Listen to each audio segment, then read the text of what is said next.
친척집을 방문하고 이 자리에 오신 가족들도 여럿이 있는 것을 봅니다. 여러분 가정에 하나님의 은혜가 충만하기를 바라고 어디에 계시든지 하나님을 잘 경외하는 그런 성도들 되시기 바랍니다. 지금 마드와이즈를 하고 있는데 얼마나 은혜가 넘치는지 모릅니다. 시간마다 눈물의 예배가 또 나눔이 이루어진다고 합니다. 마드와이즈를 위해서 기도해 주시기 바랍니다. 그 마드와이즈에서 숙제가 있었는데 숙제가 뭔가 하면 청혼 받았을 때를 기억하며 남편에게 감사 편지 쓰기가 있었다고 합니다.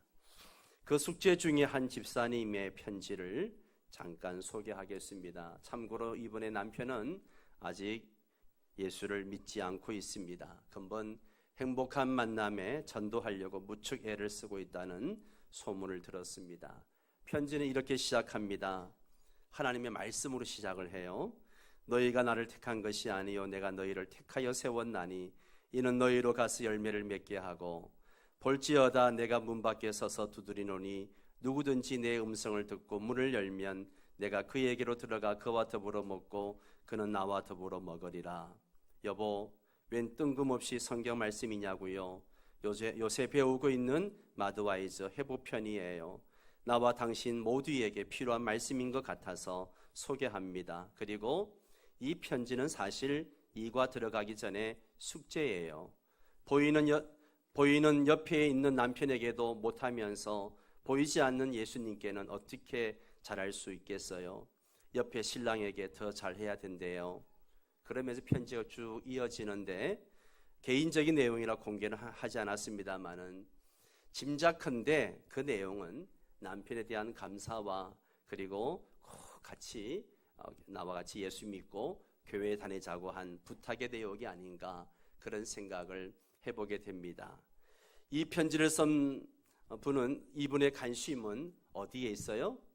남편 영혼 구원에 관심이 있습니다. 어찌해서든지 간에 내가 믿는 예수님을 남편도 믿었으면 좋겠다라고 하는 관심을 갖고 기도하고 마드와이즈 숙제를 내주니까 그걸 또 그렇게 연결해서 남편에게 전도하려고 하는 그 모습이 얼마나 감사한지 모릅니다. 여러분, 어떻게 사는 것이 정말 잘 사는 것일까요? 어떻게 사는 것이 행복하게 멋지게 사는 것일까요? 아마 이런 질문은 우리가 살면서 많이 하는 질문일 것입니다. 제가 간단하게 말씀을 드리면 가장 행복하게 가장 멋지게 잘 사는 인생은 따라서 합니다. 사명대로 사는 인생. 어떻게 사는 인생? 사명대로 사는 인생이에요. 예. 여러분 사명이 뭡니까? 사명. 김태희 집사님 버전으로 하면 5명에서 1명 뺀 사명. 썰렁했나요? 예. 이 지구촌에 70억이라고 하는 사람들이 있지만 이 일은 꼭 네가 해줬으면 좋겠다. 이 일은 네가 했으면 좋겠다. 온 우주 만물의 창조주이시고 주인 되시는 하나님께서 나에게 부탁하신 그 어떤 일, 그게 바로 사명, 이게 바로 비전인 것이죠. 예. 오늘도 내가 살아야 하는 이유, 내가 존재하는 이유, 그분이 나를 부르신 이유, 이게 사명입니다. 이게 사명이에요.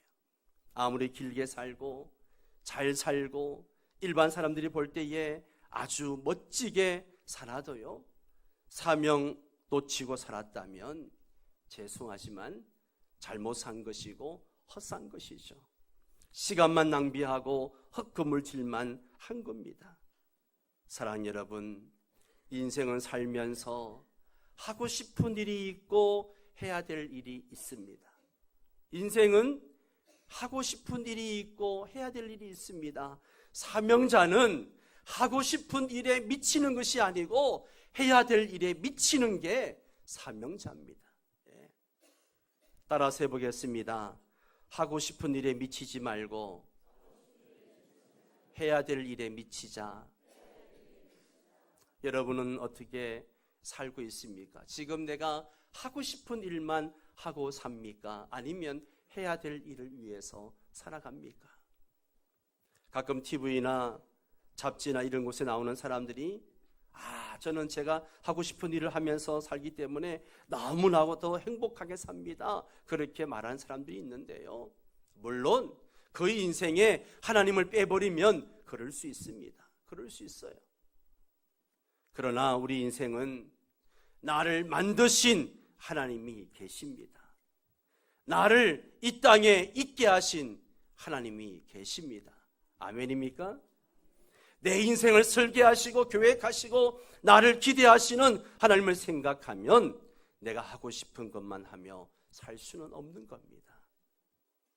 오늘 하나님이 내게 기대하시는 거, 내가 해야 할 일, 사명을 생각해야 되는데요, 오직 여행가이면서 지구 밖으로 행군하라는 책을 쓴 한비아스를 여러분 아실 겁니다. 이 사람이 여자지만 얼마나 여행을 좋아하는지요. 지구촌 곳곳을 오지를 탐험하고 여행하는 일이 너무 좋아서 그 일을 했습니다. 전 세계를 몇 바퀴를 돌았는지 몰라요. 그렇게 돌다가 어느 날 아프리카와 아프가니스탄을 지나가다가 거기에 굶주리고 헐벗고 기다에 허덕이는 그런 어린 아이들을 본 겁니다. 그러면서 그가 해야 될 일, 이게 뭐라고요? 사명을 발견하게 된 거예요. 하고 싶은 일이 아니라 해야 될 일을 발견하게 됩니다. 그리고 하고 싶은 일을 다 내려놓고 그가 해야 될 일을 위해서 우리가 잘 아는 월드비전 구호팀으로 들어갑니다. 그리고 거기서 구호팀장으로 8년 6개월을 근무하면서 전 세계 기아에 허덕이는 사람들을 돌보고 섬기는 일을 했던 것입니다. 그러면서 한비아 씨가 하는 고백이 뭐냐 하면, 지금 이렇게 사는 삶이 너무너무 행복합니다. 내가 좋아하는 여행을 하고 살 때보다도 지금 해야 할 일을 하며 사는 이때가 훨씬 더 행복합니다. 그렇게 인터뷰하는 걸 봤습니다. 사랑하는 성도 여러분, 사명대로 사는 게 잘 사는 겁니다. 사명대로 사는 게 가장 멋지고 행복한 인생입니다. 옆 사람에게 한번 이야기해 주세요. 사명대로 사는 게 잘 사는 거예요.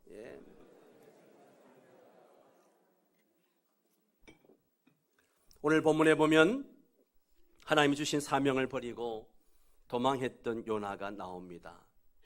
요나가 나오면 항상 요나는 누구를 가리켜요? 요나를 거꾸로 하면 나요. 나를 가리킵니다. 나입니다. 요나스는 온 세상을 향하신 하나님의 사랑과 관심을 너무너무 잘 보여주는 그런 말씀이죠. 이스라엘뿐만 아니라 온 세상을 향한 하나님의 관심과 사랑이 얼마나 넓고 얼마나 깊고 얼마나 크고 강렬한지 이것을 보여주는 말씀이 요나서예요. 오늘 바라기는 설교를 듣는 동안에 이거를 어떤 목사의 권면 정도로만 듣지 마시고 하나님의 관심이, 예수님의 그 심장이 내 가슴에 꽂히는 그런 은혜와 축복이 있게 되기를 축원합니다. 먼저 아미떼의 아들이었던 요나가 하나님의 부르심을 받아 소명을 받는 장면이 나오죠. 본문 1절 2절 말씀인데요, 다시 한번 같이 읽겠습니다.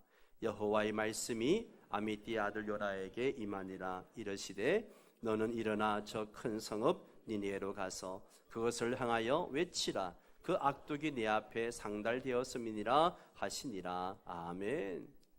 너는 일어나 니느웨로 가서 외쳐라. 그렇게 안주해 있지 말고 일어나라. 그리고 가라. 가서 외쳐라. 사랑하는 성도 여러분, 오늘 하나님의 관심이 어디에까지 있어요? 하나님의 관심이 저 큰 성읍 니느웨에 있습니다. 하나님이 택한 선민이라고 하는 북이스라엘이나 남유다에만 관심이 있는 게 아니라 유대인들이 개와 돼지같이 취급하는 그 이방 나라 니느웨에도 하나님의 관심이 있었다는 겁니다. 여러분, 니느웨가 어떤 곳입니까? 니느웨는 아수르의 수도입니다. 아수르가 어떤 나라입니까? 이스라엘을 그렇게 괴롭혔던 원수와 같은 나라입니다. 예. 아수르는 그 포악함이 정말 극에 달했던 그 무자비함이 하늘에 사무쳤던 그런 민족이었어요. 얼마나 악독했으면 오늘 본문 2절 하반절을 보시면 뭐라 그래요? 그 악독이 내 앞에 상달되었음이니라. 그 악독이 내 앞에 상달되었다. 하나님이 가장 싫어하는 우상 숭배는 기본이고요, 강대국이다 보니까 사치와 음란과 방탕에 빠져 있었습니다. 최근 고고학의 발달로 발견된 페르시아의 비문들을 보면 그들이 얼마나 포악했는지 기록되어져 있는데요, 정복을 하면 그 정복민들의 혀를 다 잘라버렸다는 거예요. 그리고 기둥 4개를 세워놓고는 사지를 그 기둥에 묶어놓고는 이제 빗으로 그 살껍질을 벗겨냈다라고 기록하고 있습니다. 뭐라고 말하기조차 아주 잔혹한 그런 민족이었습니다. 그런데 여러분, 정말 놀라운 게 뭐냐 하면 이렇게 죄악으로 가득하고 그가 무도한 포악한 그들임에도 불구하고 오늘 하나님이 그들을 향해 관심과 사랑을 가지고 계셨다는 겁니다. 그들을 살리기 위해 일부러 요나를 불러 보내실 정도로 그들을 향한 사랑과 관심을 가지고 계셨습니다. 여러분, 놀랍지 않습니까? 어떻게 이럴 수 있을까요? 여러분, 이게 바로 하나님의 마음입니다. 이게 바로 하나님의 관심이에요. 디모데전서 2장 4절 말씀을 볼까요? 같이 읽습니다. 하나님은 모든 사람이 구원을 받으며 진리를 아는 데에 이르기를 원하시느니라. 그렇습니다, 여러분. 하나님은 모든 사람, 모든 인류가 구원에 이르기를 바라십니다. 설마 그런 사람에게까지, 설마 그런 종류의 인간에게도 복음이 필요할까 생각되는 그런 사람들에게까지도 예외 없이 자기 죄를 회개하고 구원받기를 우리 하나님은 원하신다는 것이죠. 문제는 뭐예요? 내 안에 이런 마음이 없다는 게 문제죠. 하나님 아버지의 마음은 그들에게 있는데 우리에게는 그 마음이 없다는 거예요. 오늘 예수 믿고 구원받은 우리 안에 이런 하나님의 관심이 약하다는 게 문제입니다. 우리도 요나처럼 별로 그들에 대해서 관심이 없어요. 지금 내일 하기도 바쁩니다. 지금이 너무 좋고 너무 편한데 왜 내가 그들에게 가야 합니까? 귀찮습니다. 싫습니다. 여러분, 그러나 우리 하나님은 오늘 우리가 지금처럼 이렇게 물러나기를 원치 않으십니다. 내 생각과 내 마음을 내려놓고 일어나서 그들에게 가서 담대하게 선포하기를 원하십니다. 이번 추석 연휴가 얼마나 깁니까? 일가 친척들을 많이 만나게 될 텐데요. 여러분, 성도들과 바이블 타임을 나누다 보니 형제들 간에 불화해서 골이 깊어서 너무너무 힘들어하는 성도들을 봅니다. 예. 손을 내밀어도 잡아주지 않고 화목하지 못한 가정들 때문에 힘들어합니다. 그런데 성령께서는 계속 마음속에 네가 먼저 손을 내밀어라, 네가 먼저 안아줘라 말씀하신다는 것이죠. 예, 그렇습니다. 내가 만난 예수, 내가 믿는 예수를 그들에게 증거해야 됩니다. 아무리 나에게 상처 준 사람이라 할지라도, 우리와 사이가 안 좋은 관계를 할지라도 전도할 수 있게 되기를 바랍니다. 이게 우리에게 주신 사명이요 비전입니다. 그래서 우리가 이 사명을 따라 살 때 잘 사는 것이고 행복한 것입니다. 하나님의 관심과 사랑은 이렇게 니느웨에 꽂혀 있는데 부르심을 받은 요나는 사명을 외면합니다. 그리고 자기 생각대로 도망가려고 욥바로 내려갔어요. 욥바에 내려갔더니만 마치 뭐가 기다리고 있어요? 다시스로 가는 배가 다 기다리고 있는 거예요. 예. 사람들은요, 이 정도 되면 하나님의 뜻인가 보다 그렇게 생각하죠. 여러분, 자기 상황을 함부로 합리화시키지 마세요. 예. 다시스로 가는 배를 탔습니다. 배에 누가 탔다고요? 요나가 탔습니다. 요나가 탔어요.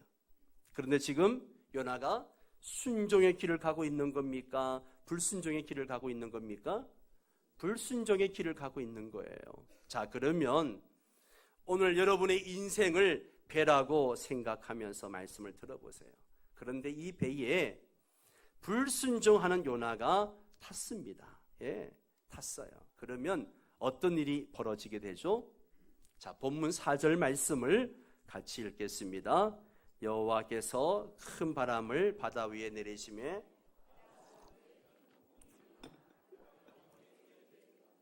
자, 어떤 일이 일어났습니까?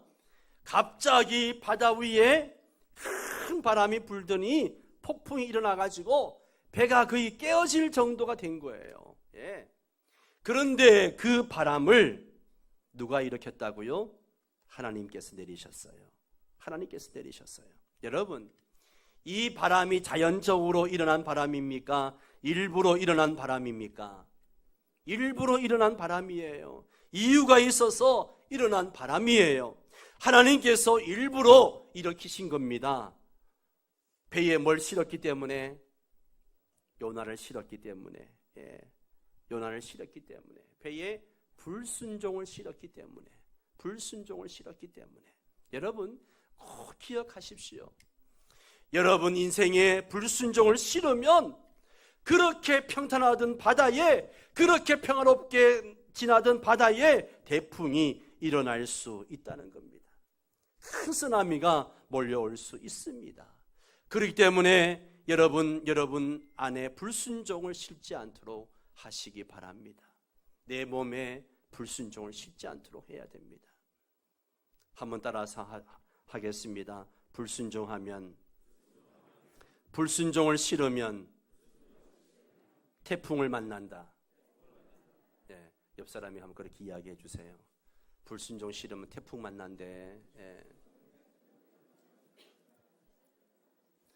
자, 그 배에 누구를 안 태웠으면, 요나를 안 태웠으면 그 배는 그냥 평탄하게 갔을 거예요. 목적지까지 잘 갔을 거예요. 그런데 그 배에 요나를 태웠더니만 큰 폭풍을 만나가지고 배가 어떻게 돼요?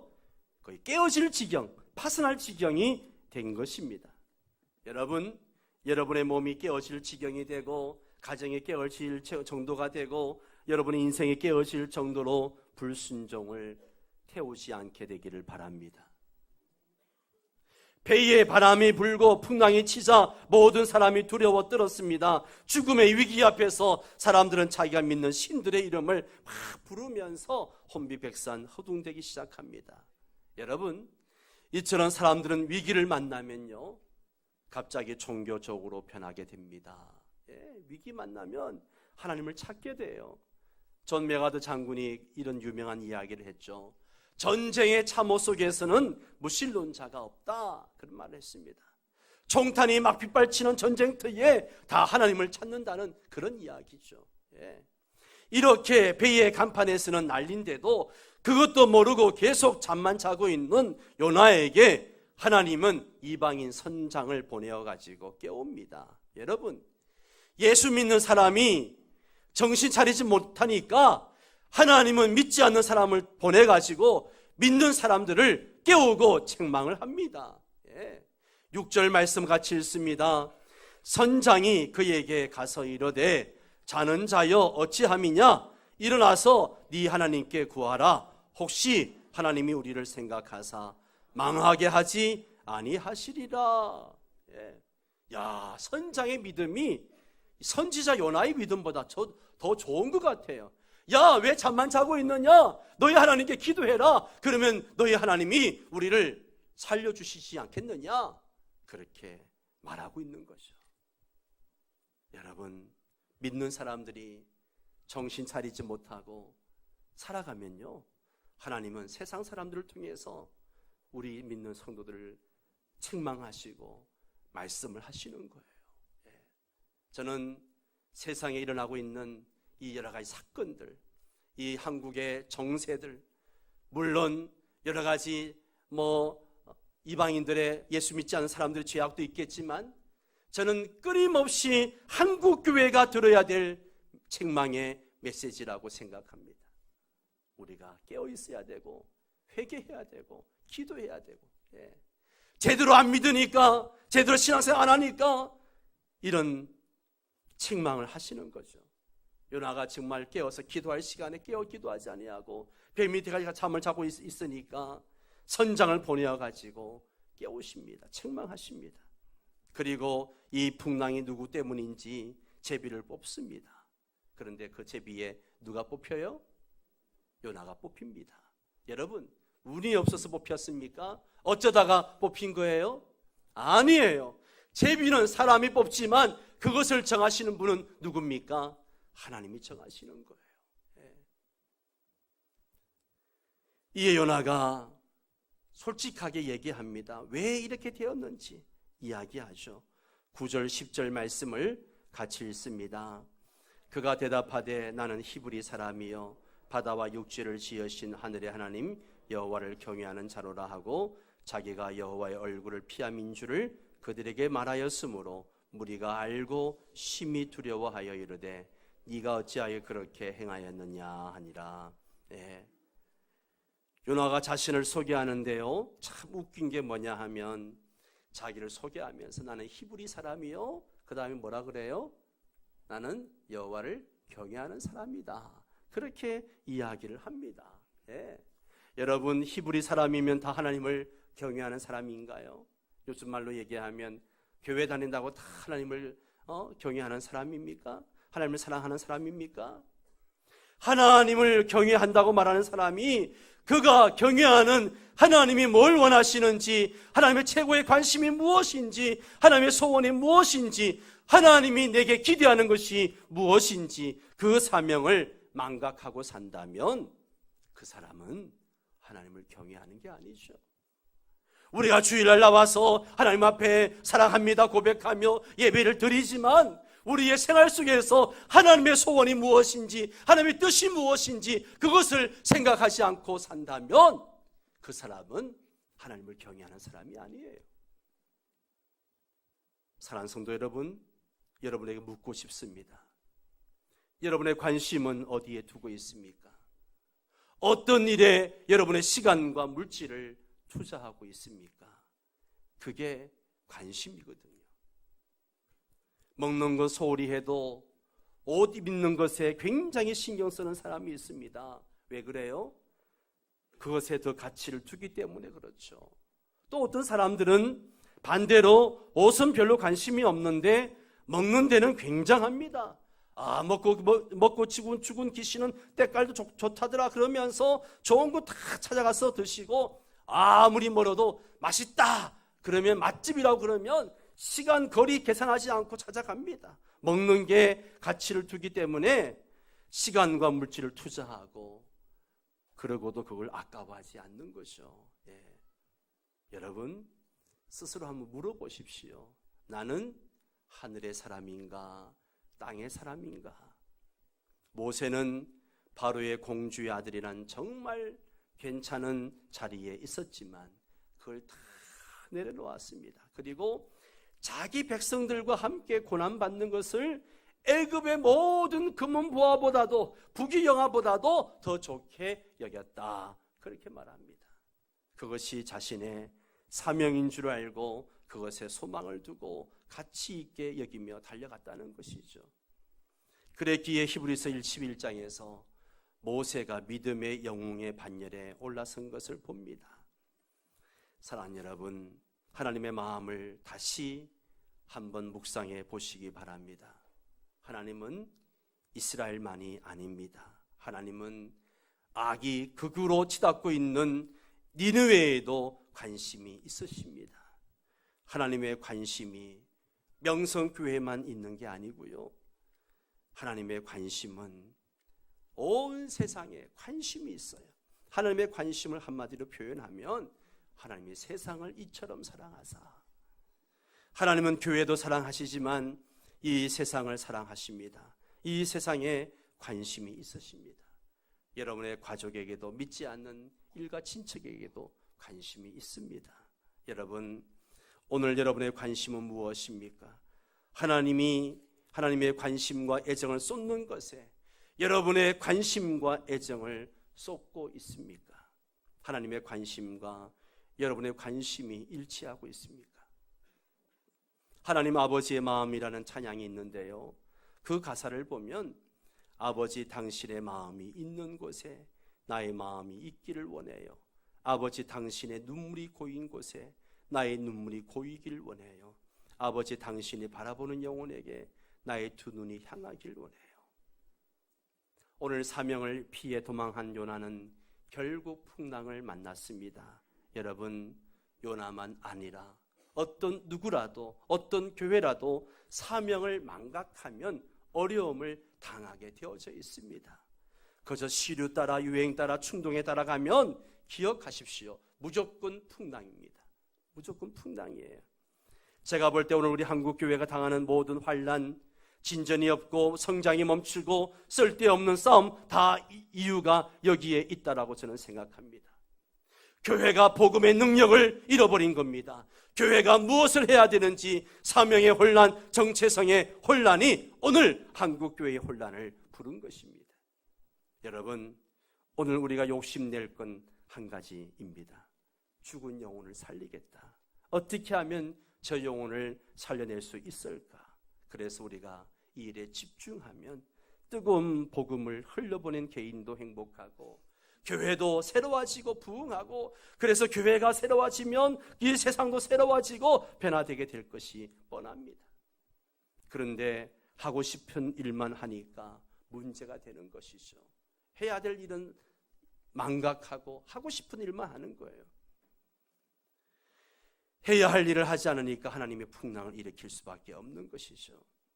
여러분, 한국교회가 새로워지는 것은 도덕적인 문제, 윤리적인 문제를 해결하면 된다? 아닙니다. 이건 번지수를 찾아도 한참 잘못 찾은 거예요. 한국교회가 구제에 힘써야 된다? 물론 그래야죠. 그러나 이게 아닙니다. 복음의 능력을 다시 회복하면 됩니다. 하나님의 사랑과 관심을 오늘 우리의 사랑과 관심이 되게 하면 됩니다.